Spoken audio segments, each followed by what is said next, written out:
Alrighty, so we are back for another day of playing the wizards against myself. We're in the middle of a game of Gandalf versus Saruman, and yeah, it's Gandalf's turn, Gandalf's team's turn again. So let's get started. So Gandalf and his friends are at Bandit Lair, and they do not have a lot to do in their hand immediately, but there's some things in the sideboard that I would like to put into the discard pile, and in order to do that, for resources and characters, in order to do that, you need to tap your wizard. And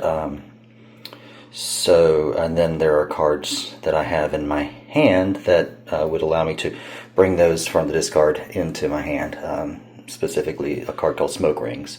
So, that would be a way to get some fresh blood into my hand, some new stuff to do. And so I'd also like to pick up Gildor and Glóin, who would be able to be played at Lorien. His home site is Rivendell, but characters can be played at any haven, with the exception of wizards. So wizards must be played at their home site or Rivendell. We're going to go. I think we're going to just go back to Lorien for now. That'll get us a few new cards, and hopefully we'll be able to arrive relatively unscathed, and we can hopefully keep Gandalf untapped until we get to Lorien, and then he can tap to bring some cards in from our sideboard. So that's the plan, and then meet up with Gildor. Gildor has if you look here, he has a +2 prowess against orcs. I'm noticing that my opponent is really throwing a lot of orcs at us, so I think Gildor is going to be an awesome addition to the party. Let's go meet him. Okay, so we're in the untap phase. Gandalf untaps. Mary I keep calling Sam Mary. Gotta stop doing that. Sam untaps. Glorfindel, Annalena, and Glóin. Yes, everyone untaps.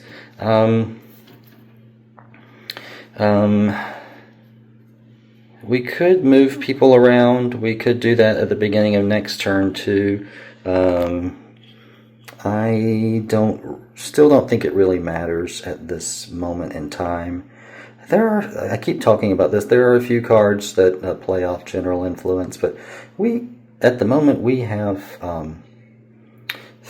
7 general influence free, so I think that's plenty. Alright, so let's stop dwelling on that and go to Lorien. Alright, so alright, here we go. We got Lorien. So, we are moving from the Brownlands to the Woden Foothills. So from a Shadowlands to a wilderness. Our destination is a haven, so there won't be any hazards that can be keyed to that. But our starting point is a ruin and lair, so there could be hazards keyed to that. I believe when you're going to a haven, you're supposed to use this information. You're not supposed to use the 2/2 that's on every haven card. That's only for haven to haven travel. I believe you're supposed to use this one here, the bandit, what it says at the bottom left corner of the bandit layer card. So 1 and 2. So our team can draw up to 1, and yes, so we're definitely going to do that. We want to get some more stuff to do. All right. Lindion the Oronine. Yes, I believe this is a game exclusive character. A lot of these game exclusive items and characters have quotes from this thing called Kudiglor, which I think is just another way of saying like Star Wars Legends or something. You know, this is a little bit of fanfic perhaps. But yeah, this guy is playable at Stone Circle, and he would be our first ally. He's a pretty sturdy ally, and so he can also cancel animal and spider attacks. So we might go pick him up after we go to Lorien. We'll see how the hand plays out. But yeah, okay. We're on the move. So, traveling through wilderness as Shadowlands from our ruin lair to a haven. Meanwhile, back on the opponent's side, we have this cool card that we recently drew called Shadow of Mordor. This has a lot of text, but what it says essentially is that when I play this, the hazard limit is increased by 1 for every card that they draw on their travels. And if Doors of Night is in play, then I may draw 1 card for every card that they draw. So, again, timing is a little tricky here because I'm playing against myself, but presumably we would play this right away. Shadow of Mordor. And, yes, and then, so, because, so their hazard limit would jump from 4.5 to 5.5, so essentially 6, and I would be able to draw not 2, but 3 cards, which I'm probably going to do, because, again, orc decks work best in numbers. Yes, so there we go. I have Orc Raiders, which is 4 strikes of 6, not great. And then I got these Orc Lieutenants, which get buffed after someone faces another Orc attack, but that is not. It's still not that strong, and we would possibly be handing them marshalling points for killing these raiders. If they were headed to a site to do something, it would be a different story, but because they're headed to a haven, they are probably fine with tapping whoever they want, and so I am just really hesitant to hand them a marshalling point by killing these orc raiders. It's a real bummer. I just need I need some orcs that'll do a little bit more damage. And these guys are kind of playing it safe as far as where they go. Oh, phooey. Well, I may not end up playing anything on them. At which point, Doors of Night is pointless. It's already in play. We definitely discard that. And, yeah. Oh, boy. Not discarding Saruman for sure. Probably want to keep Escape. We probably will keep the Men of Anfala, so we may actually split into 2 companies come our turn. Animir is I don't know. I don't know that we need her next time, so that may be what we discard here and now to bring our hand back up to 8. But let's go over to the other side, and I'm going to have to discard one of these cards. I almost feel like Halfling Strength. We're so safe so far, knock on wood, but we've been so safe so far. I almost feel like I won't need Halfling Strength in the near future. But I also don't need 2 magic rings in my hand at any one time, so I guess I will. Hate to do it, but I guess I'll discard the Magic Ring of Courage for now. And, yes, so congratulations. We arrived. Let's discard the Bandit Lair. And we have arrived in Lorien, completely unharmed. Very safe travels. That's great for us. So here we are, and we are in Lorien. There's not a ton that we can do in this haven, but, of course, as I said, I can tap Gandalf to bring 5 character or resource cards in from the sideboard into my discard pile. And so I'm going to do that in just a moment. Alright, so these are the cards that I think I will be taking from our sideboard and putting into the discard pile. And Fourth Ye Hastened is a great card. It's pretty much consequence-free, untap a character in your wizard's company, so that's always good. And now that Gandalf's out, very helpful. And the Great Eagles. So Lindian allows us to bring in the eagles Actually, no, I'm misreading the card. It says Eagle Mounts can be played on his company regardless of where he is. Whoops, sorry here. Yeah, so not the Great Eagles. Okay, but anyway, I'm going to bring the Great Eagles in. We need to start recruiting allies, and yeah, there's some good ones. And Gandalf has a lot of direct influence at this point, so he can probably successfully, even though they have no modifications, no preferences for any race. But yeah, I think Gandalf can probably do it if he puts his mind to it. And then Free to Choose is, yeah, a card that helps alleviate corruption point problems that may arise with doing things such as giving a dwarf a dwarven ring. So here we go. All right, putting those in the discard pile. That tapped Gandalf in order to do that. I don't think there's anything that anyone else needs to do. So that is the end of our turn, and we may discard one and pull one in. And yeah, again, as soon as I do it, I'm going to regret it, but I'm going to discard Halfling Strength and see what I can get. Old Bilbo. Alright, Bilbo. So, Bilbo is a great character, obviously. He's a little bit risky because you lose 2 marshalling points if he's eliminated, but he does have a +4 modifier to corruption, so you can really lard him up with a bunch of items and he's not going to run off on you. Good old loyal Bilbo. So, we may go, but we need to go to Bag End to grab him, so that might not happen in the near future. We'll see. Okay, so that's the end of our turn. Our opponent needs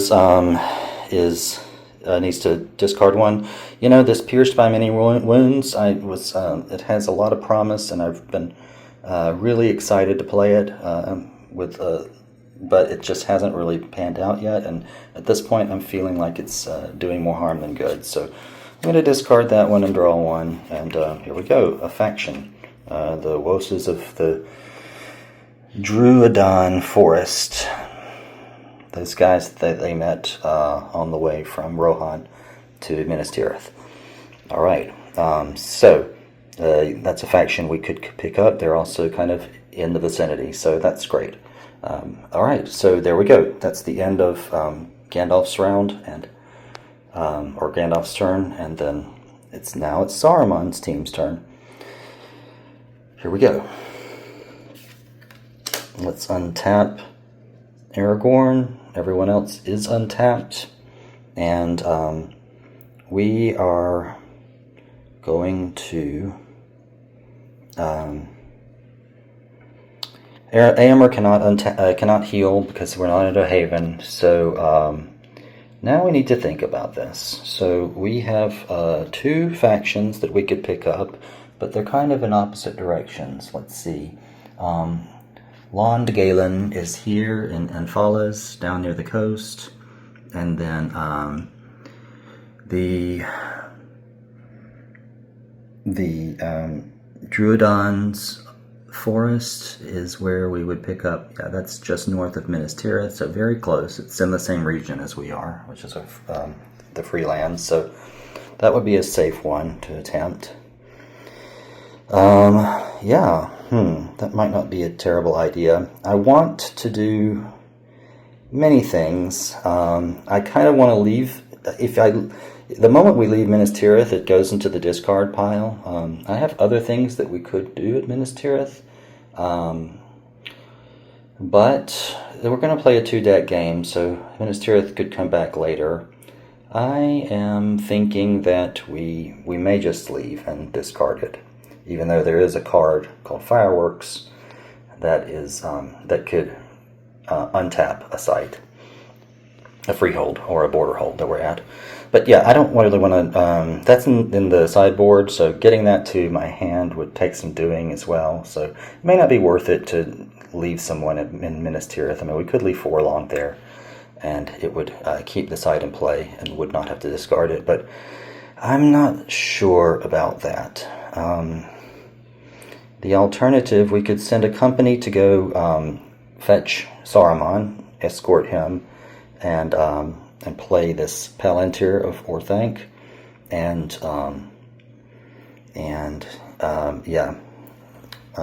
either leave him there, or we could take him to Lorien, and he can just sit pretty and use that. There's lots of things we could do. I am not sure. Okay, so I made up my mind. I think that one thing that to keep in mind is that with the Sentinels of Numenor, the moment that you are forced to discard one of these factions you recruited under them, that discards that card as well. So that's a real bummer, and we don't want that to happen. And again, I keep alluding to it, but there's a card called Muster Disperses. I wish I had more copies so I could have 3 in every deck. It's pretty great. But you can just totally get rid of a recruited faction from your opponent, and it keys off of the amount of general influence that they have available. So what I'm going to do, I'd like to leave at least 5, and so that means Théoden and Aragorn will be under general influence, but these other guys are going to be under direct influence of them. So Aragorn has 3 direct influence plus 3 from his Return of the King card, but I'm only going to use 3. He's going to take these 2 Dunedain, and we're going to go do some faction recruiting. And he still has a nice 2 from the Horn and 3 unused from Return of the King, so he's probably going to be pretty successful, and we'll just hope for some good rolls. And then Théoden's got this great arrow that allows him to have 5 additional direct influence to Rohirrim. So that's perfect. We're going to put Haema and Éomer under him, and they're going to go meet their good buddy Saruman and Isengard, and then maybe we will all go to Lorien to heal Éomer or something. I'm not sure, but yeah, I think we're going to start splitting up. We're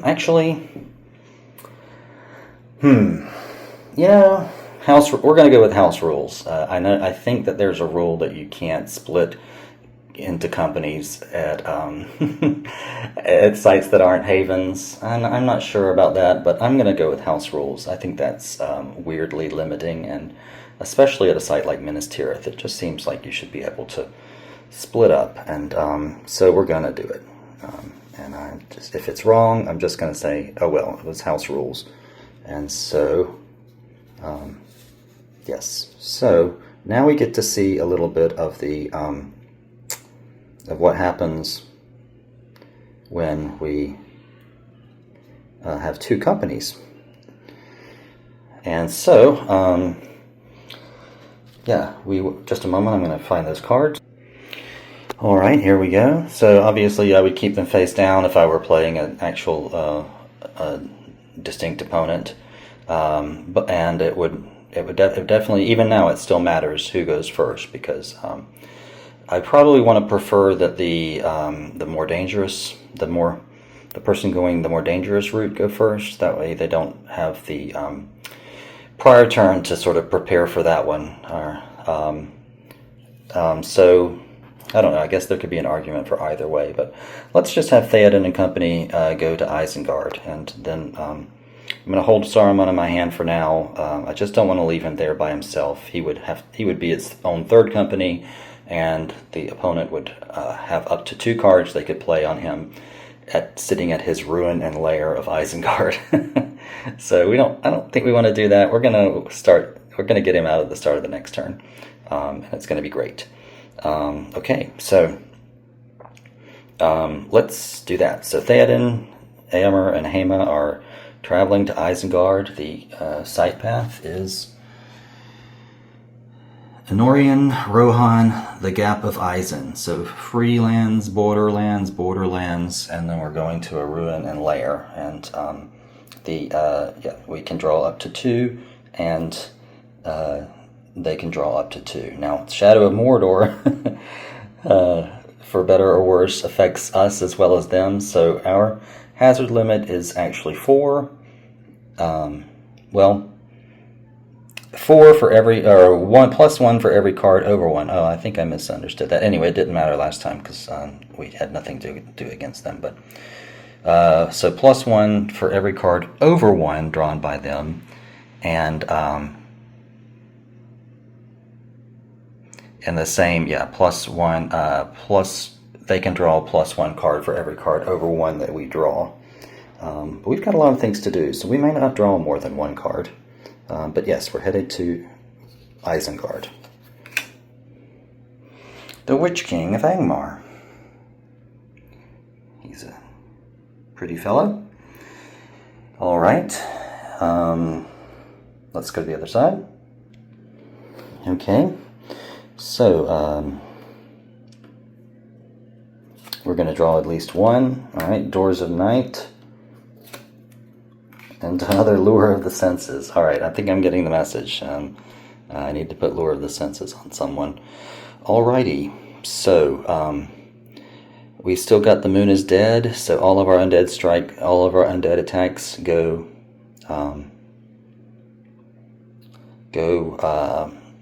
get plus 1 strike, plus 1 prowess.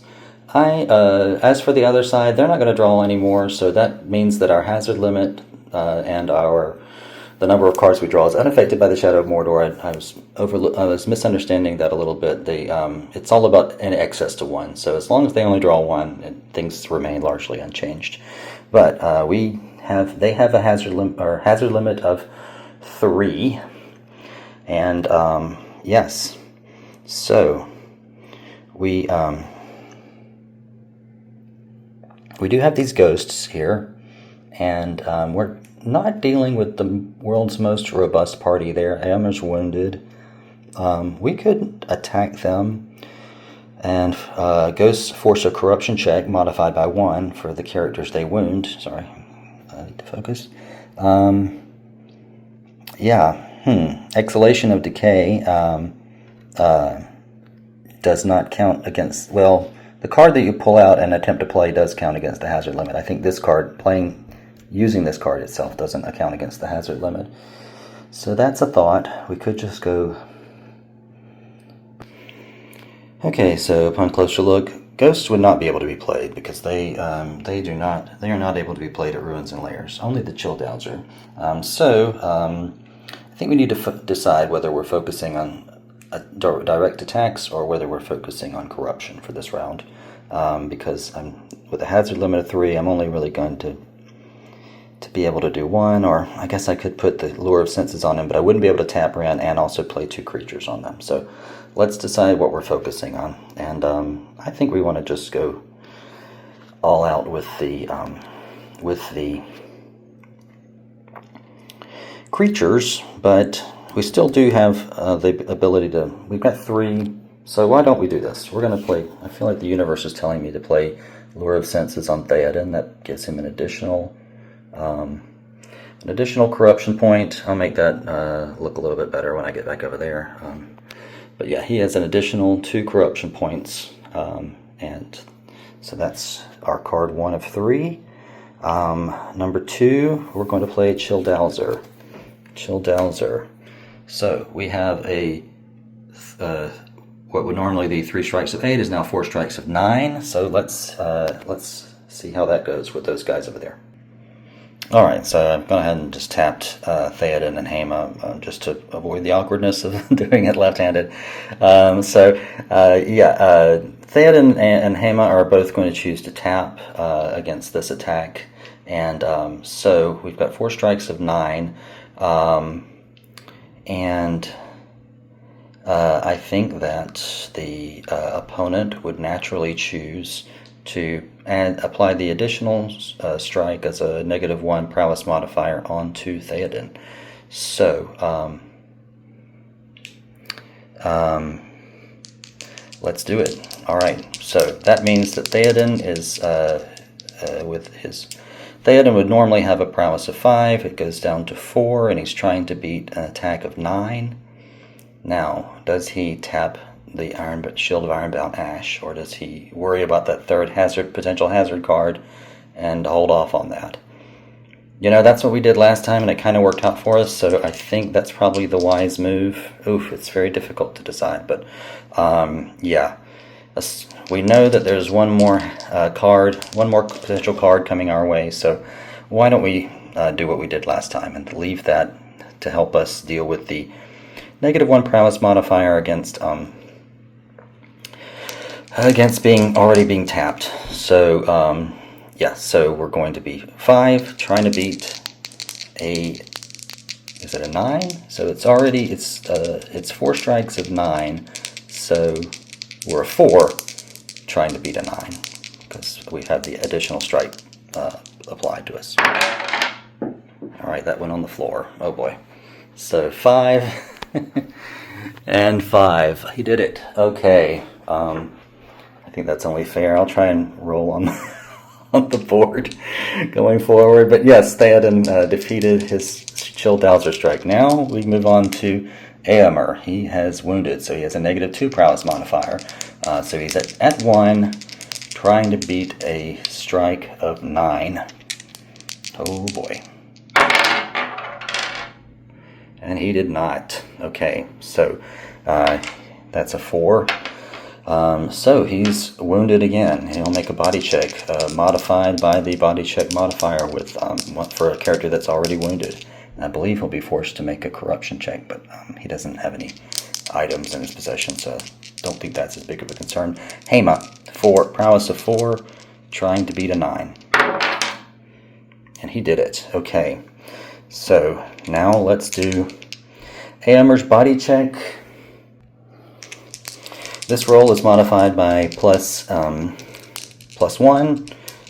so trying to beat his body of 8. Oh boy! So that's 8 + 1 is a 9, and Éomer is dead. Poor guy. We really put him through the ringer. Oh no! And Théoden's heartbroken. His poor little nephew. So brave. Yeah, that's kind of sad. So, Théoden, yeah, so that is the end of that. I don't believe anybody has to do a corruption check. No, that doesn't force any corruption checks. Alright. So, Chill Dowser goes over here to the discard. Moon of Dead is still in play. There's one more card, a potential card, and of course Théoden's company would be hoping that, please, no more. But we do have this Exhalation of Decay, and it says playable on an undead hazard creature. If they can attack, you can bring them into play, and they'll face a -1 prowess modifier. So now we have a choice between Stirring Bones or Chill Dowser. So that would be the Moon is Dead applies a +1 strike plus. This is a lot of modifiers to remember. So with Moon of Dead, we get +1 of strike and prowess. So that would bring Stirring Bones up to. But then the Exhalation of Decay is a -1, so that's 3 strikes of 9 still. And then because they face Chill Dowser already, they would be 4 strikes of 10. Oh boy, 4 strikes of 10. Or if we brought Chill Dowser out, that would be, what would that be? 5 strikes of 9. So 5 strikes of 9 or 4 strikes of 10. I'm sure there's, I guess 4 strikes of 10 is the smarter move. So let's do that. All right. Hoo-ha, Stirring Bones. Stirring Bones.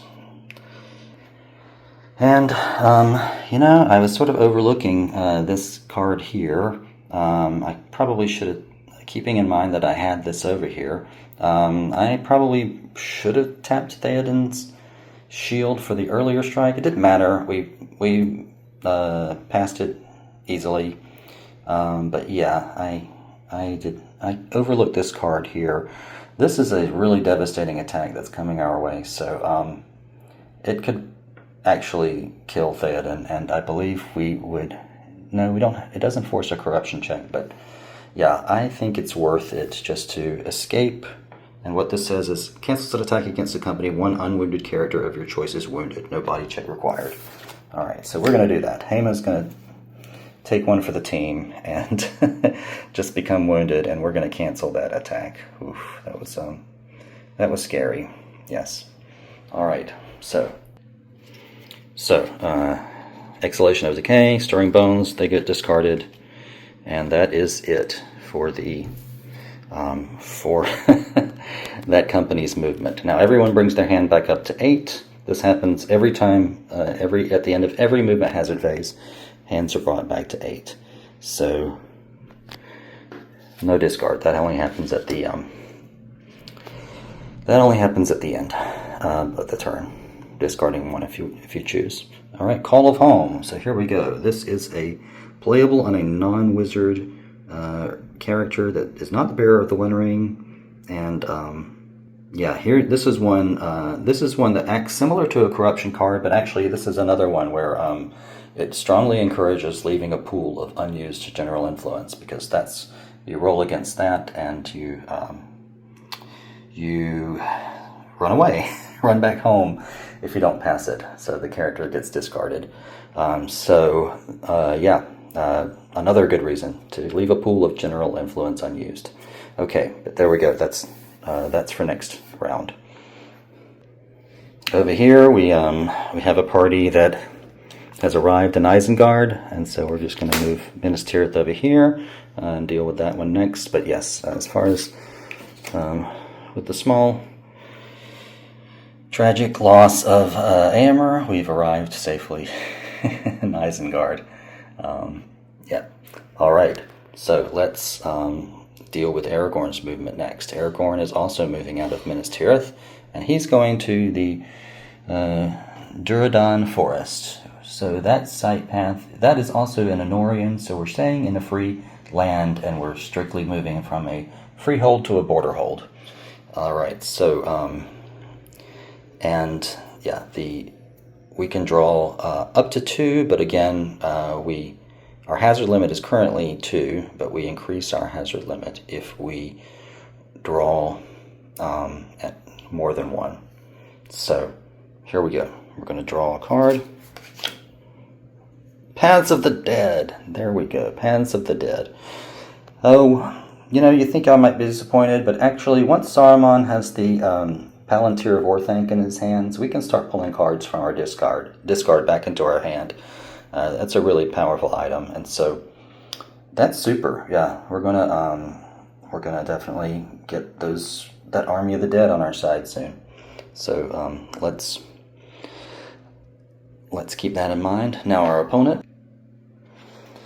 I think that Aragorn is not going to draw more than 1 card because he doesn't want to increase the number of cards we would draw. So we get Balin. All right. And we can draw up to 2.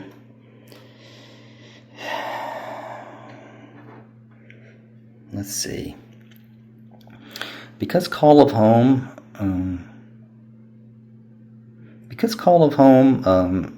is separate and apart from corruption, it might not matter to necessarily stack that on Théoden. We could put that on Aragorn. I mean, getting rid of Aragorn and Return of the King would be pretty cool.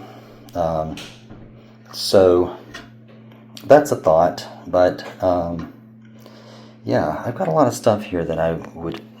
Well, I definitely want to discard Doors of Night. Hello. How do I talk? Discard Doors of Night, and I probably will discard Bilbo as well. So you know what? We're gonna draw 1 more card. Let's see what we can do. Icy Touch. This is a permanent event. The promise of it applies corruption to people facing an undead attack. All right, so that's going to be a great one. This is where we start to play into the strengths of this hazard deck. So, okay, but yes,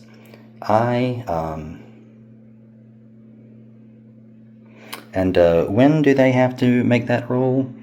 The player's character must make a roll, return the character to the player's hand if the result plus his unused general influence is less than 10. Alright, so their unused general influence. A good thing I kind of reorganized them before I moved. I was kind of forgetting about this card. But that means he would go home on a 4 or less. And getting rid of him in that way would I think force the discard of Return of the King as well. You know, that might be worth it. I feel like otherwise I'm just going to have this card in my hand and it's going to be taking up space. Let's use it. So, alright, Call of Home. I'm playing Call of Home on Aragorn. And so Aragorn would need to roll. So the roll has to, plus his general influence has to be less than 10, correct? So 10. So on a 5 we'd be alright. But 4, 3, or 2, yes, that would be great. For Gandalf's team. Okay, well, Aragorn passed it. So, anyway, it was worth trying. And that's one hazard of 2. And I believe we will call it there. Alright, so bring my hand down to 8. This side will also need to bring our hand down to 8. I'm going to put Paths of the Dead in the discard. I know I'm just very excited to see it, but now that it's there, I can bring it back to my hand with the Palantir of Orthanc. I'm going to let you read that. So, with the bearer able to use a Palantir and at least 5 cards in your play deck, tap the Palantir to choose 1 card from your discard pile to place in your play deck. So, yes, and then you reshuffle. So yeah, I can bring that back. I can bring the Army of the Dead back. Once we've got that in our possession, and Saruman, by the way, may tap to use a Palantir, so that's one of his advantages. So yeah, he does not have to. The only other way to use a Palantir is to to play a card like Align Palantir, and I believe that once you do that, you can't move from that site. Once you move, it's unaligned again. So Saruman's very powerful with Palantir compared to other characters. All right, which makes sense. Okay, so Aragorn made it to the Drúadan Forest. Minas Tirith is discarded for now. There we go. All right, so we are in the site phase. So let's do it in the order we did before. Théoden is at Isengard, and we are not going to enter the site. There's no reason to. I mean, I could go in. Well, yeah. I mean, if someone was untapped, we could face the automatic attack successfully. I could go in and tap to play the Palantir of Orthanc. We're going to stay here next turn, and we're going to stay here through next turn with Saruman, and he'll hopefully be able to do that. So we're just going to stay here for now and be thankful that we're alive. Now, Aragorn's side phase. He will now tap and attempt to play these Woses of the Drúadan Forest. So he has 3 direct influence, which is being used to control Baragon and Forlong. But he has an additional with the Return of the King, additional 3, and then an additional 2 because of the Horn of Anor. So he has 5, and he's attempting to make an influence check that is greater than 9. So not a guarantee here. I'd like to... But he did it. Awesome. Good old Aragorn. And because this is a faction playable in Lorien, this now is actually worth 4. Fantastic. So we have 7 points through factions. So that's not too shabby. And the other side has none at the moment. Keeping in mind that among character, item, faction, and ally points, if you in the game and your opponent has none in any of those categories, the amount that you have in that category is doubled. So it's a good strategy to, if you're focusing on one type and your opponent is not, see if you can get them to make 0 points from that type, and that will double yours. Up to half. You can't make more than half from any one of those 4 categories either. At that point, it caps at half of your total marshalling points. We'll get into that later. Okay, but happy days. Aragorn has brought on the Woses, and so sad that we lost Éomer, but all in all, we made a decent use of that turn. Okay, and now we're at the end of turn phase. We have we could discard 1 and bring our hand back up to 8.